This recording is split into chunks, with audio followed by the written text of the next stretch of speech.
bentloko mfanekiso nevotelwe kutshanje njengomnye wemimangaliso yehlabathi esixhenxe kodwa ithwembende kukuba sezindabeni ezingentle ugebengo lwabatyeleli nabaqabela iindaba nto iyenze uluntu lwendawo lwakhalaza ngokungakhuseleki xa lulapho kungoko kuqeqeshwe eliqela elikhethekileyo iqela elaziwa njenge-K9 unit liza kujongana nokhuseleko ukukhangela zelihlangule zelibambe nabo bonakalisa indalo kuquka nezilwanyana zaselwandle phulo eliza kuphenjelelwa bubuntlola.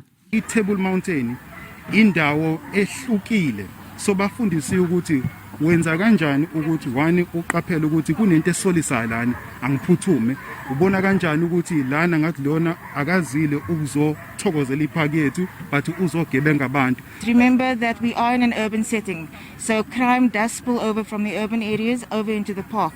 The advantage that we have now is that we've got a cross-functional team that can be deployed by vessel, by aircraft, and just on the mountain on foot. Iziko ndalo lentaba etafile lithi abatyelela lapho bayabinza kuqoqosho lwelo ziko kungoko ukhuseleko lwabo lubalulekile. One of the important innovations is the eye in the sky. So last time we had that massive fire in Vredehoek, that very destructive fire that impacted so incredibly on UCT. We tested an aerial surveillance system that we intend to now extend. So we're out to tender, and early in the new year we will have available the eye in the sky, which will be able to give us good aerials and visuals day and night. Iziko ndalo lentaba etafile lithi abatyelela lapho bayabinza kuqoqosho kwelo ziko kungoko ukhuseleko lwabo lubalulekile.